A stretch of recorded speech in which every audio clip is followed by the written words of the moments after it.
এ লোকটাকে ৯৫ বছর বয়সে ৬ ভাই বোন মিলে রাস্তায় এমনিতে ছেড়ে দেয়নি। কারণ বেটা সারা জীবনে এই ৬টা ছেলে মেয়েকে অনার্স মাস্টার্স করিয়েছে, কিন্তু আল্লাহর পরে যে তার স্থান সেইটা জানায়নি। এটা জানানোর জন্য সে জায়গাগুলো দরকার, সেখানে সে ঘৃণা করত, সে দিত না। এই জন্য তার কপালে কি জুটেছে দেখেন। শুধু তার কপাল না, এই ভিডিওটা দেখার পরে আমার মনে হচ্ছে বাংলাদেশে আজ অনেক মুরব্বীর কপালে এইটাই জুটবে। একমাত্র ধন বউ ভাইয়া কাছে আইডিয়া যাইব তো কইতে না, ৬ মাস হয়ে গেলে কইতে না, মা তুমি কেমন আছো? মা ছেলেকে ডাক দিয়ে বলছে, বাবা আমি যখন মারা যাব তখন আমার মাথার উপরে এই ফ্যানটা এটা পাল্টিয়ে নতুন ফ্যান লাগিয়ে দিবি। ছেলে বলছে, মা তুমি তো মরেই যাবে, তখন আবার ফ্যান কি হবে? মা বলছে লাগবে, কারণ একটা মাস এখানে আমি আছি, ফ্যানটা ঘরে না। কর্তৃপক্ষকে বারবার আমি বলেছিলাম, কিন্তু ওরা কথা আমার শোনে না, কারণ তুই তো টাকা দিয়ে যাস নাই। ১ মাস পরে আজকে ওরা খবর দিয়ে তোকে নিয়ে এসেছে। বাস্তবতা আমি যেটা দেখলাম, আমার তো মনে হচ্ছে আমি মারা যাওয়ার পরে তোর যখন এই বয়স হবে, তোর ছেলে মেয়ে মিলে তোকে ওইখানে দিয়ে যাবে। তোর তো আবার ফ্যান ছাড়া ঘুম হয় না, ছোটবেলা থেকে তোকে বাতাস দেওয়া ছাড়া আমি ঘুম পাড়াতে পারি না। তোর কষ্ট হবে রে বাবা, তুই আগে থেকেই ব্যবস্থা করে যা, আমি মারা যাওয়ার পরে তুই ফ্যানটা পাল্টিয়ে দিবি। পৃথিবীতে শিক্ষিত মানুষ যারা দাবি করে, এরা যত মুরব্বী হয়ে যায়, বয়স যত বেড়ে যায়, এই মানুষগুলোর মর্যাদা তাদের পরিবারস্থ লোক থেকে দুনিয়ার মানুষের কাছে তত কমতে আরম্ভ করে। এর বাস্তব প্রমাণ সাবেক অর্থমন্ত্রী মরহুম আবুল মাল আব্দুল মুহিত। শিক্ষা দীক্ষা টাকা পয়সা প্রভাব প্রতিপত্তি ক্ষমতা কম ছিল আপনার চাইতে, তা না। ৫৩ বছরের ভেতরে যে আপনারা এবার অর্থমন্ত্রী পেয়েছেন, আর এতদিন পর্যন্ত চট্টগ্রাম, সিলেট, ঢাকা ওই সমস্ত অঞ্চলগুলো বাংলাদেশ নিয়ন্ত্রণ করত। এত প্রভাব থাকার পরও দিন যত গেছে, মানুষের মর্যাদা আমার আল্লাহ পৃথিবীর কাছে কমিয়ে দিয়েছে। এমন কমিয়েছে, সন্তান পর্যন্ত অনেককে বাড়িতে রাখতে চায় না। কয়েকদিন ধরে আপনারা কিছুদিন আগে দেখতেছেন ফেসবুকে একটা ভিডিও খুব ভাইরাল হয়েছিল। 4টা ছেলে 2টা মেয়ে, 6 ভাই বোন মিলে পিতার সম্পদ গুলো সব নিজের নামে লিখে নিয়ে বাবাকে রাস্তায় ছেড়ে দিয়েছে। সুবহানাল্লাহ বলছে না, শুধু নাউজুবিল্লাহ বললে হচ্ছে না, এখানে আলহামদুলিল্লাহ বলা দরকার। এ লোকটাকে ৯৫ বছর বয়সে ৬ ভাই বোন মিলে রাস্তায় এমনিতে ছেড়ে দেয়নি।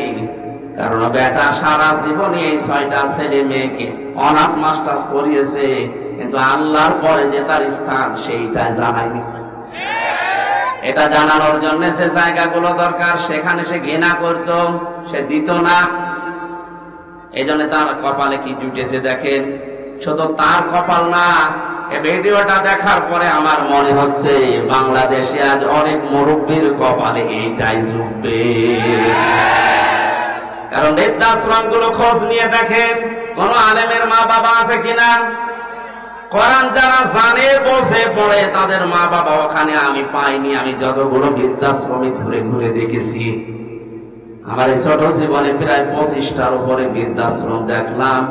সেই রাঙ্গামাটির লংগদু থানা থেকে শুরু করে বাংলার বিভিন্ন প্রান্তে কোন জায়গায় কোন আলেমের মা বাবা বৃদ্ধাশ্রমে পড়ে কাঁদতেছে আমি পাইনি। কারণ আলেমরা জানি আমার আল্লাহর পরে মুরব্বীর স্থান আমার কাছে। নিজে খেতে না পারলেও দরকার হয় ভিক্ষা করে এনে খাওয়াবে। অথচ ওই 6টা ছেলে মেয়ের ভেতরে আল্লাহর পরে মা বাবার স্থানে জ্ঞান কোনোদিনও মুরব্বী দেয়নি। ও জানবে কি করে? এই জন্য কায়দা কৌশল করে ফাঁকি দিয়ে মা বাবার সম্পদ গুলো নিজেদের নামে 6 জন লিখে নিয়ে মুরব্বীর ছেড়ে দিয়েছে। বাদা এটা ছেড়ে দেওয়ার পেছনে যে কয়টা কারণ, তার অন্যতম হচ্ছে 6 ছেলে মেয়ের স্বামী আর তাদের বউগুলো মুরব্বীকে এখন তারা বোঝা মনে করে। এই কথা বলে না কেন? যাদের সাথে বিয়ে দিয়েছিল এইগুলো এবং ওই মেয়েগুলো, ওই জামাইগুলো যদি সত্যিই কোরআনে কারিমের জ্ঞানী হতো, এই মুরব্বীকে রাস্তায় ছেড়ে দেওয়া না, 6 ভাই বোন মিলে আমার মনে হয় মিনি জান্নাতের ভেতরে রেখে দিত।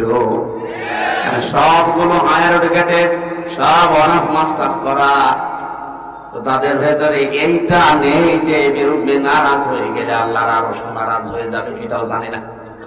এই শিক্ষা তাকে দেওয়া হয়নি। এখানে আহ্বান জানাচ্ছি হাদিসের আলোকে, যার ভেতরে কোরআন নেই ওটা যেহেতু উজাড় ঘর হয়ে যায়, শয়তানের ঘর। 96% মুসলমানের দেশে আমরা এরকম ঘরের অন্তর নিয়ে বাঁচতে চাই না, আমরা মানুষের অন্তর নিয়ে বাঁচতে চাই। নবীজি যেহেতু নবুয়ত পাওয়ার পরেই আল্লাহর নাম ছাড়া পড়তে রাজি হননি, আমাদের ছেলে মেয়ে প্রজন্ম যারা আসবে তারা আল্লাহর নাম ছাড়া পড়বে না। এরা যদি মনে করেন রাজনীতি কোন দলের কথা, অপেক্ষা করেন কয়দিন পর ওই মুরব্বীর মতো আপনারও বাড়ি থেকে বের করে নেবে। আপনার ছেলে মেয়ে তো জানেন তো আপনি কি, আল্লাহর পরে যে আপনার স্থান ওরা তো জানেই না। এজন্যই তো বারবার আহ্বান জানাচ্ছে যারা দায়িত্বে আছে শিক্ষা ব্যবস্থায়, 1 থেকে মাস্টার্স পর্যন্ত 100 মার্কের কোরআনে কারিম কম্পালসারি করে দেন। জীবনেও এদেশে আর কোনদিন কিয়ামতের আগে বৃদ্ধাশ্রম তৈরি হবে না। বৃদ্ধাশ্রম তৈরি করা হারাম। হারাম কি বলেন? প্রকাশ্য হারাম কাজ এটা। কোরআনে যত ব্যাখ্যামূলক শব্দ আমি পেয়েছি, সবচাইতে বেশি শব্দ পেয়েছি মার বাবার নামে। কোন জায়গায় 3টা, 5টা, 7টা, 9টা, 11টা, 13টা, 17টা, 22টা, এত ব্যাখ্যা দুনিয়ায় কারণ আমি কোরআনে পাইনি। আল্লাহ রাব্বুল আলামিন বলেন, আখফিদ লাহুমা জানাআদ-যুল্লি মিনার রাহমা ওয়া কুর রাব্বিরহামহুমা কামা রাব্বায়ানি সাগীরা। আলেম যারা আছেন তাদেরকে বলছে, এবার সারা জীবনে আয়াতটা জন্মের পর থেকে আমরা অনেকে পড়েছি, এর ভেতরে একটা গোপন রহস্য আছে। আমার আল্লাহ কি সেট করেছেন তাকান তো ব্যাখ্যায়। আল্লাহ পাক বলেন আখফিদ, খফজন মানে ডাউন করার পরে ফল করে দেওয়া। পৃথিবীর সন্তানদেরকে আমার আল্লাহ যেন নিজে চোখে আঙ্গুল দিয়ে হাত ধরে বলতেছে, হে পৃথিবীর সন্তানেরা ডাউন করে দে, এরপরে ফল কর। কে ডাউন করার পরে ফল করবে? জানাহাজ বললে জানাহন মানে ডানা, জানাহন মানে বলো না কেন? আমার প্রশ্ন, পৃথিবীর কোন মানুষের ডানা আছে? আছে? নেই। ডানা তো পাখির হয়, ডানা তো এরোপ্লেনের হয়, ডানা তো হেলিকপ্টারের হয়, মানুষের তো কোনো ডানা হয় না। তাহলে আয়াতটা মিথ্যা। বসো বসো বসো, বলে দেন। আল্লাহ এমন উদাহরণ সেট করলেন কেন যেটা বাস্তবের সাথে মিলছে না? তাহলে কোরআনে ভুল পাওয়া গেল না, মানে আপনার মিলিয়ে দেওয়া লাগবে। আসেন, আল্লাহ পাক পাখির ডানা হাওলাত করে নিয়ে এসে আমারে লাগিয়ে দিয়েছে হামসা। এই যে লাগিয়ে দিলাম জানাহাজ-যুল্লি মিনার রাহমা, তোর ডানার যত রহমতের বিষয়গুলো আছে সব মা বাবার জন্য ডাউন করবি, এরপরে ফল করে দিবি। আর এরোপ্লেন থেকে, হেলিকপ্টার থেকে ডানা নিয়ে এসে লাগালেন না কেন? পাখির ডানা দিলেন। হেলিকপ্টারের ডানা ডাউন করার পরে ফল করলে আর হবে না। 2 নাম্বার, এই ডানার ভেতরে এমন শক্ত কিছু ধাতু দেওয়া আছে যেটা কোমল হওয়া, নরম হওয়া, সফট হওয়া কখনো সম্ভব না। কিন্তু পাখির ডানা আল্লাহ হাওলাত করেছিলেন এই কারণে, কারণ এর ভেতরে এমন কিছু পর আছে, পালক আছে যেটা সফট, নরম, কোমল। এমন একটা অবস্থা তৈরি হয় একটার সাথে আর একটা লাগলে, সিল যদি ছৌ মারে বাচ্চাগুলো, তখন মায়ের ওই ডানার নিচে যাওয়ার পরে একটা কিচির মিচির শব্দ করে, বাংলাতে ওই শব্দকে বলা হয় অনির্বচন সুখ। কি বললাম? একটা অনির্বচন সুখ বাচ্চারা অনুভব করে। আল্লাহ পাক ঠিক যেন পাখির এই বাচ্চাদের মতো আপনার মা আর বাবা যতদিন আপনি বেঁচে আছেন আপনাকে বোঝাতে চেয়েছে, হামজা তোর মা বাবা যতদিন দুনিয়ায় আছে তারা যেন এই পাখির বাচ্চার মতো একটা সুখ তোর আন্ডারে থেকে পায়। তারা যেন মনে করে আমার হামজা বেঁচে থাকতে অন্তত আমাদের আর কোনো ঝামেলা নেই, আর কোনো চিন্তা নেই আমাদের। দিনাজপুরবাসী মন থেকে বলেন তো, আমাদের মা বাবা যারা দুনিয়ায় আছে এরা কি এই মনে করতে পারছে? 24 ঘন্টায় অনেকের মুরব্বীরা চিন্তায় থাকে, না জানি কখন ভাত বন্ধ করে দেয়। হ্যাঁ, এইসব রংপুরের এলাকার মানুষ সহজ সরল, তো এই জন্য কিছু টের পাচ্ছেন না। এ সহজ সরল মানুষগুলো মা বাবাকে খুব ভালোভাবে আদর যত্ন করে, এই জন্য আপনারা বুঝলেন না। এটা যদি আমি কক্সবাজারে বলতাম ওরা টের পেত। এত সম্মান, এত মর্যাদা, এত কিছু আল্লাহ দুনিয়াতে দিয়েছেন এই দুইজনের ব্যাপারে। নিজের ইবাদতের পরে নবীর নাম দেননি, আল্লাহ বলেছেন মার বাবার নাম। وَقَضَى رَبُّكَ أَلَّا تَعْبُدُوا إِلَّا إِيَّاهُ وَبِالْوَالِدَيْنِ إِحْسَانًا। আল্লাহ পাক বলেন আমি ফয়সালা করে দিয়েছি, সিদ্ধান্ত নিয়ে ফেলেছি, রায় দিয়েছি। আমি আল্লাহর রায়কে, আমি আল্লাহ ছাড়া কারো ইবাদত করা যাবে না। পৃথিবীতে যাদের মা বাবা আছে তারা যেন তাদের সেবা করে, তাদের পেছনে খরচ করে, তাদের প্রতি ইহসান করে। এটা আমি বানালাম। বলেন আপনি ইহসান করবেন কি করে? তার একটা একটা করে আল্লাহ এখানে 5টা ব্যাখ্যা দিয়েছেন। আপনি কোরআন খোলেন তো পুরোটা, পৃথিবীর কোন মানুষের ব্যাপারে এত ব্যাখ্যামূলক শব্দ আপনি পান কিনা? পাবেন না আপনি। অথচ দুইজনের নাম এত বেশি আল্লাহ ব্যাখ্যা দিয়েছেন, সেই দুইজনের পরিচয় ওই 6 ছেলে মেয়ে জানে না। এজন্য 95 বছর বয়সে মুরব্বীকে বাড়ি থেকে রাস্তায় বের করে দিয়েছে, যান আপনারা দরকার নেই। ও কয়েকদিন পরেই পড়ে মরবে, ডেনে পড়ে থাকবে, কুকুরে শ্রীগালে ছিঁড়ে ছিঁড়ে খাবে। এখন হবে না কেন? অথচ 6টা ছেলে মেয়ে তাকান, সব বিশ্ববিদ্যালয় থেকে মাস্টার্স করা। আমি বলছি না আপনার ছেলে মেয়েকে মাস্টার্স করাবেন না, তা না, অবশ্যই করান, কিন্তু তাকে 3টা বছর কোরআনে কারিম দিন। মাহফিলের সভাপতি যেখানে আছে এইরকম জায়গা যেখানে পান 3টা বছর তাকে পড়ান, আমি কোরআন গ্যারান্টি দিয়ে দিলাম, আল্লাহর কসম জীবনেও কোনোদিন আপনার সামনে নেশা করার সাহস পাবে না। 2 নম্বরে কোনোদিন আপনার মর্যাদা হানি করতে দেবে না।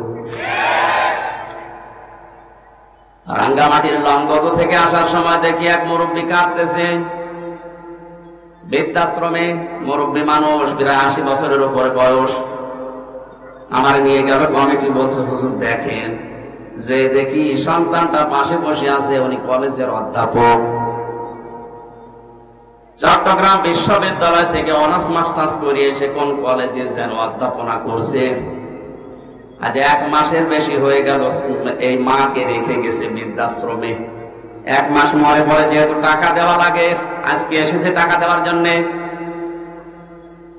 মা ছেলেকে ডাক দিয়ে বলছে, বাবা আমি যখন মারা যাব তখন আমার মাথার উপরে এই ফ্যানটা এটা পাল্টিয়ে নতুন ফ্যান লাগিয়ে দিবি। ছেলে বলছে, মা তুমি তো মরেই যাবে, তখন আবার ফ্যান কি হবে? মা বলছে লাগবে, কারণ 1টা মাস এখানে আমি আছি, ফ্যানটা ঘরে না। কর্তৃপক্ষকে বারবার আমি বলেছিলাম, কিন্তু ওরা কথা আমার শোনে না, কারণ তুই তো টাকা দিয়ে যাস নাই। 1 মাস পরে আজকে ওরা খবর দিয়ে তোকে নিয়ে এসেছে। বাস্তবতা আমি যেটা দেখলাম, আমার তো মনে হচ্ছে আমি মারা যাওয়ার পরে তোর যখন এই বয়স হবে, তোর ছেলে মেয়ে মিলে তোকে ওইখানে দিয়ে যাবে। তোর তো আবার ফ্যান ছাড়া ঘুম হয় না, ছোটবেলা থেকে তোকে বাতাস দেওয়া ছাড়া আমি ঘুম পাড়াতে পারি না। তোর কষ্ট হবে রে বাবা, তুই আগে থেকেই ব্যবস্থা করে যা, আমি মারা যাওয়ার পরে তুই ফ্যানটা পাল্টিয়ে দিবি। দেখলাম ওর সামনে ওর হাতের ওপরে মা মারা গেল। হাও মাও করে কেঁদে বলছো, হুজুরের দোষ শুধু আমার একা নাই, দোষ আমার বউ। আমার দুইটা ছেলে মেয়ে আছে, তাদের মুখের দিকে তাকে আমি তালাকও দিতে পারি না। শেষ পর্যন্ত বউ আমারে বারবার এ তাড়না দিয়েছে, বুড়ি বাড়ি থাকলে তোমার ভাত আমি খাবো না। আমি তো সংসারটা বাঁধতে পারলাম না। মাকে এই বৃদ্ধাশ্রমে শেষ পর্যন্ত রেখে গিয়েছিলাম। বাবা আমার 10-12 বছর আগেই মারা গেছে। বহু কষ্ট স্বীকার করেছিল মা আমার জন্যে, প্রতিদান আমি দিতে পারলাম না। আজকে আমার হাতের উপরেই মারা গেল। দিনাজপুরবাসী, বান্দরবন, রাঙ্গামাটি, লঙ্গদ শুধু ওই মুরব্বী না, আমার মনে হয় অনেক মানুষ এখন দিনাজপুর ওই রকম অবস্থায় আছে।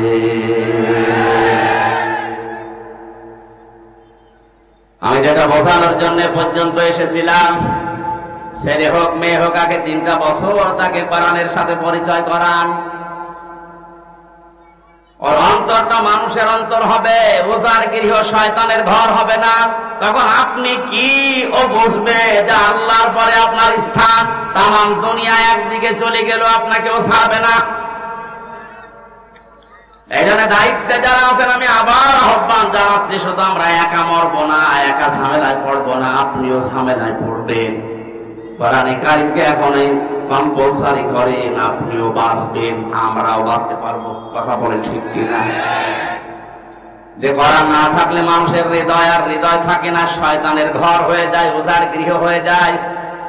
সেখান থেকে বাঁচাতে আজকের এই যুব সমাজ কোরআন কিছু না কিছু হলেও আমাদের অন্তরে যেন প্রবেশ করে। আয়োজনে যারা আঞ্জাম দিয়েছে, আমরা খুশি হয়ে ধন্যবাদ দিয়ে বলছি আলহামদুলিল্লাহ। নবীজি জানিয়েছেন, মান কারাআল কুরআনা, যে ব্যক্তি কোরআন পড়ে, এদিকে তাকান, মান কারাআল কুরআনা, যে ব্যক্তি কোরআন পড়ে, ফাস্তাযহারাহু, এবং একে ইজহার করার চেষ্টা করে। ইজহার মানে, ইজহার শব্দের শাব্দিক অর্থ 99টা। ইজহার মানে স্পষ্ট করা, ইজহার মানে প্রকাশ করা, ইজহার মানে দাঁড় করানো, ইজহার মানে প্রতিষ্ঠিত করা, ইজহার মানে কায়েম করা। সবগুলো অর্থ একটা একটা করে অভিধানে মিলান আপনি পেয়ে যাবেন। সুতরাং যে ব্যক্তি কোরআন পড়বে এবং কোরআনকে কায়েম করার জন্য চেষ্টা চালাবে, কেন আল্লাহর নবী ফাস্তাযহারাহু দিলেন? নবীজি তো আমাদের মতো বাচাল ছিলেন, আন্দাজে বকতেন নাকি? ওনার প্রতিটি কথার ভেতরে কোনো না কিছু লুকিয়ে আছে। এর পরের শব্দের দিকে তাকান, ফাহাল্লা হালালাহু ওয়া হারামা হারামাহু। এই যে ফা দিয়েছেন মাঝখানে, আগের 2টা শব্দ বলার পরে ফা দিয়ে বাক্য আরম্ভ করলেন কেন? হালাল হারামের কথা এখানে বলার কথা ছিল না। কোরআনকে ইজহার করার পরে তিনি ফাহাল্লা হালালাহু ওয়া হারামা হারামাহু দিয়েছেন এই কারণে। কারণ কোরআন যদি প্রতিষ্ঠিত না থাকে, কোরআন যদি কায়েম না থাকে ব্যক্তি, পরিবার, সমাজ, রাষ্ট্রে, তাহলে ওই দেশে বসবাস করে এমন হালাল জিনিস আছে, এই হালাল জানা পর মানা যায় না। এটা তো বাংলাদেশে নেই। আমার কথা কি বুঝতেছেন? কোরআন যদি ইজহার না থাকে, কায়েম না থাকে, হারামকে হারাম জানার পরও ছেড়ে দেওয়া যায় না, এমন জায়গা এদেশে আছে। এবার শব্দের দিকে খেয়াল করেন, মান কারাআল কুরআনা, শব্দটা কারা দিয়েছেন। তোমরা কোরআন শরীফ পড়ে আমি পেয়েছি, কোরআন পড়ার ব্যাপারে যত শব্দ, 3টা শব্দ সবচাইতে বেশি। কারা, রাতালা, তালাওয়াত, কয়টা? অভিধান দেখেন, এই 3টা শব্দের শাব্দিক অর্থের ভেতরে 4টা শর্ত আছে। যে ব্যক্তি কোরআন পড়তে চায় তাকে শুদ্ধ করে পড়া লাগবে। যে ব্যক্তি কোরআন পড়তে চায়, কোরআনকে তাকে বুঝতে হবে। আমি নাম নিলাম না, একজন মনে করেন এখানে আছে, তার বাবা মারা গেছে, সভাপতি সহ আমার মতো আরো 5 জনকে নিয়ে বলছে, হুজুর কোরআন খতম করে দেন। ওরা কোরআন খতম করে ফেললাম। উনি আমাদেরকে খাবার দাবার, হাদিয়া, তোফা, সম্মান দিয়ে বিদায় করবে না করবে না? বলো না কেন? কোরআন শরীফ শেষ করে হাদিয়া তোফা দিয়েছে, খাবার দাবার দিয়ে সম্মান দিয়ে বিদায় দেবে। হঠাৎ করে যদি মহাতামিম সাহেব বলে, হুজুর ওই ভাইকে ডাকেন তো, আপনাকে বাড়িওয়ালা ডাক দিয়ে যদি বলে যে পুরা কোরআন শরীফ আমরা খতম করে ফেললাম, কিছু বুঝেছে? উনি বলতে পারবে? যেহেতু আরবি ভাষায় পড়েছি, মাতৃভাষা আমাদের আরবি না, আপনি বোঝেননি। এবার একটা মাত্র আয়াত আপনাকে আমরা আরবিতে পড়ার পরে একটু বাংলায় শোনাবো, তারপরে আপনি হাদিয়া দেবেন, খাবার দেবেন, বিদায় করবেন। যা করেন আরো বেশি করে করেন।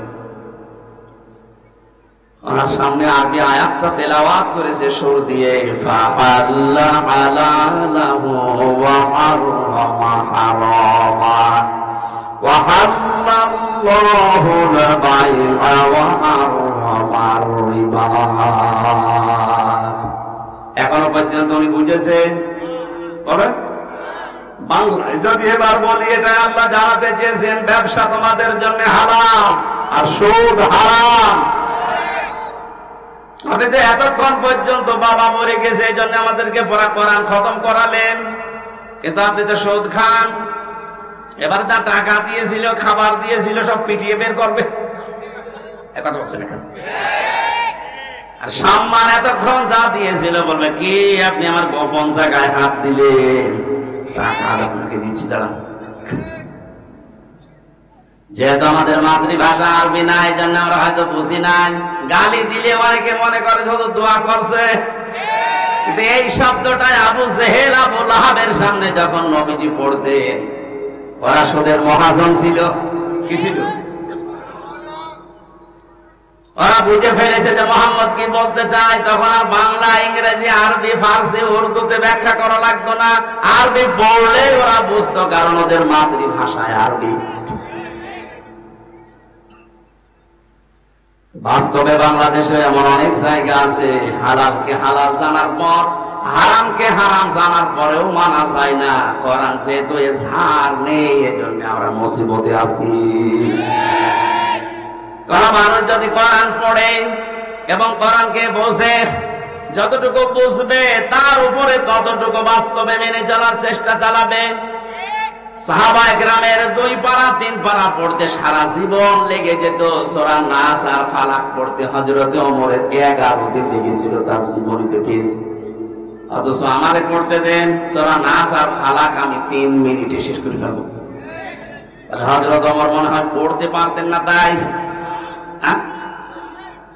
তার এত সময় লাগলো কোন কারণে? যে আয়াত পড়তেন ওইটা তার প্র্যাকটিক্যাল লাইফে মিলাতেন। কুল আউযু বিরাব্বিন নাস। আল্লাহ পাক বলেন, নবী আপনি বলুন আমি আশ্রয় চাই মানুষের রবের কাছে। এখন রব কি? রবের অর্থ প্রধানত 19টা। উনি 19টা বিষয় নিজের জীবনে মিলিয়ে দেখতেন। রব মানে আইনদাতা, রব মানে প্রতিপালক, রব মানে উকিল, রব মানে এরকম যত আছে মিলাতেন, দেখে আমার জীবনে মেলে কিনা। যখন দেখতে রব মানে আইনদাতা, আমার জীবনে আল্লাহর আইন আমি যতটুকু ওই সমর্থ আমি মানতে পারছি। রব আমার রিজিক দাতা, আমি আল্লাহ বাদে অন্য কাউকে রিজিকের উপরে ভরসা করি না, মানিও না। একটা একটা করে 19টা মিলিয়ে ফেলতেন। তখন বলতেন পরবর্তী আয়াত দেন, মালিকিন নাস। আমরা তো কোরআন এইভাবে পড়ি। 11টা আয়াত পড়তে 11 দিন সময় লেগে যেত এইভাবে মিলাতে।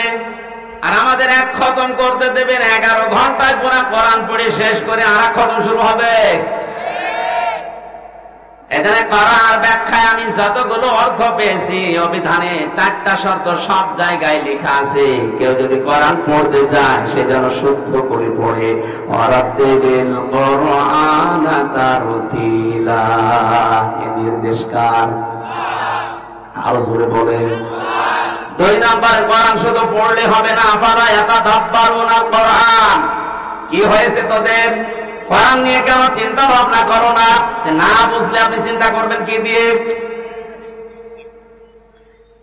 3 নম্বরে এটা আপনার প্র্যাকটিক্যাল লাইফে আপনি মিলাবেন, বোঝার চেষ্টা চালাবেন। 4 নম্বরে যতটুকু বুঝেছেন এটা যেন মানুষ মানতে পারে সেই ব্যবস্থা করে দেবেন। এই চারটা শর্তের নাম হচ্ছে কারাআ। চারটা নাম কি? এভাবে যারা কোরআন পড়বে আল্লাহ পাক বলেন আল্লাযীনা আতাইনাহুমুল কিতাবা ইয়াতলুনাহু হাক্কা তিলাওয়াতি। আমি যাদের কিতাব দিয়েছি তারা এর হক আদা শর্ত মেনে পড়ে। উলাইকা ইউমিনুনা বি, এই মানুষগুলো আমার কোরআনে বিশ্বাসী। বলেন সুবহানাল্লাহ। আমা ইয়াকফুর বিহি ফাউলাইকা হুমুল খাসিরুন। এই চারটা শর্ত মেনে যারা আমার কোরআন পড়ে না, ওরা কোরআনে বিশ্বাসী নয়, এরা জীবনে ক্ষতিগ্রস্ত হবে। এটা আমি বানালাম। বলেন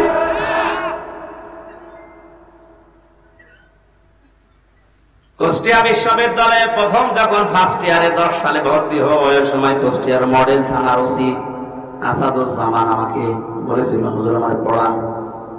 কি কোরআন তো আপনি ভালো পড়তে পারছেন না? আর প্রথম বললাম সূরা ফাতিহা পড়ে শোনান তো। একেবারে গ্রামার যা আছে সব ওনার প্রায় আয়াত আছে, সুন্দর করে তেলাওয়াত করে আমারে শুনিয়েছে। বললাম আপনারে পড়াবো কি? পড়াতে হচ্ছে। উনি আমারে বলছে না, আপনি যেভাবে আরবি পড়লে অর্থ বোঝেন, আমারে ওই কায়দা করে দিন। ওই কায়দা করতে কি 2 দিনে হবে? যতদিন লাগে আমি ওইটা পড়তে চাই। আমি যেমন ইংরেজি পড়লেই বুঝি যে কি বললাম, আরবি পড়লেই যেন আমি বুঝতে পারি যে আমি কি বললাম, ওটা যেন আর অর্থ করা না লাগে। 1 বছর উনি ওখানে ছিল, পুরাটা বছর ওনার পেছনে শ্রম দিয়ে অন্তত কিছু না হলেও কিছু উপরে তুলেছিলাম। একদিন 1 লাখ টাকা নিয়ে এসেছে ওনার কাছে, ওই সময় পড়াচ্ছিলাম। বলছে স্যার আমার এটা নেই না, ওই মালটা ছেড়ে দিন। আমার বছর হুজুর কি করবো? কি করবো মানে আপনারা কোন আয়াত পড়ালেন? ওই দিন আবার ছিল ঘুষের আয়াত, লা তাকুলু আমওয়ালাকুম বাইনাকুম বিল বাতিল, আয়াত পড়াচ্ছিলাম। আপনারা কেবল পড়ালাম কি? বসে হার বুঝে ফেলেছি। ওই সময় দেখলাম নিলেও না, লোকটারে গরম দিলে, বেটা আমি কোরআন পড়ে তুমি ঘুষ দিচ্ছ। তাড়িয়ে দিয়েছিল ওই সময়, পরে নিয়েছে কিনা আমি জানি না। তো এরকম যদি হাদিয়া মাসে 10টা পায়, ও বেতন নেওয়া লাগে। এখন রিটায়ার করেছে স্যার, দোয়া করি স্যারের জন্য, স্যার যেন যেভাবে ছিল ওই সময় ওটা যেন মরণ পর্যন্ত টিকে থাকতে পারে। বলে না আমি। আমার ভাইরা, আমি যেটা বোঝাতে চাচ্ছিলাম, কোরআনে কারীম যারা এই 4টা শর্ত মেনে পড়ে আর একে ইজহার করার জন্য দুনিয়ায় চেষ্টা চালায়, কায়েম করা, প্রকাশ করা, প্রতিষ্ঠিত করা, স্পষ্ট করা, দাঁড় করানো, এটা যদি দাঁড় হয়ে যায় আপনি বাধ্য হবেন হালালকে হালাল জানার পরে মেনে নিতে। আপনি পারবেন না হালালকে হালাল জানার পরে মেনে না নিতে পারবেন না, এ পরিবেশ তৈরি হয়ে যাবে। কারণ জনগণের ভেতরে যখন কোরআনে কারীম প্রতিষ্ঠিত থাকবে, আপনি বাদশাহ, আপনি মন্ত্রী, আপনি মেয়র, যত বড় দায়িত্বে থাকেন না কেন, যারা আপনার আন্ডারে থাকবে ওদের বুকে এমন সাহস তৈরি হবে, সামনে থেকে প্রতিবাদ করবে। আপনি দাঁড়ান। হযরত ওমরের জামানায় যেহেতু কোরআনে ঝাঁ ছিল, বক্তব্য দিচ্ছিলেন মসজিদে নববীতে, এক সাহাবী উঠে বললেন, খলিফাতুল মুসলিমিন, আমিরুল মুমিনিন, আপনার বয়ান বক্তব্য বন্ধ করেন। কেন? প্রত্যেকে রাষ্ট্রীয় কাপড় পেয়েছে একটা একটা করে, সেই হিসাবে তো আপনিও একটা পাবেন। আপনার শরীরের ভেতরে ডবল কাপড় দেখা যায়, অবশ্যই আপনি একটা বেশি পোশাক করেছেন। আমার মনে হয় কোন চেয়ারম্যান না, কোন মেম্বার না, মেম্বারের চান্স আছে এটা। ওর সামনেও যদি কেউ এরকম প্রতিবাদ করে যে কাবি খা, ওইটা কই, ওরে 10 বছর জেল খাটা লাগবে। আর সরাসরি প্রেসিডেন্টের সামনে দাঁড়িয়ে প্রতিবাদ করছে সাধারণ একজন মানুষ। হযরত ওমর ওই বয়ান বন্ধ করে দিয়ে বললেন, আল্লাহর নবীর সাহাবীরা, ঠিক আছে আমি ওর জবাবটা আগে দিয়ে নেই, আমি নিজে দেব নাকি আমার সামনের কাতারে আমার ছেলে আব্দুল্লাহ আছে ও দেবে? হযরত আব্দুল্লাহ বললেন, বন্ধুরা প্রত্যেকেই একটা একটা করে কাপড় পেয়েছে, আমিও একটা পেয়েছিলাম, আমার বাবাও একটা পেয়েছে। যেহেতু বাবাকে মাঝে মাঝে বিদেশি প্রতিনিধি দলের সাথে সাক্ষাৎ করার আগে জুমার দিন নামাজ আদায় করানো লাগে কেন্দ্রীয় মসজিদে, ঈদের সময় নামাজ পড়ানো লাগে, বাবার এইরকম জামা নেই, এজন্য আমার কাপড়টাও বাবাকে দিয়েছি, 2টা কাপড় মিলে বাবা আমার কাপড় তৈরি করেছে। কারণ যদি এজহার থাকে, কায়েম থাকে, ও দেশে আপনি উল্টা পাল্টা করে নিজে বাঁচতে পারবেন না, আপনাকে বাধ্য করবে কোরআন।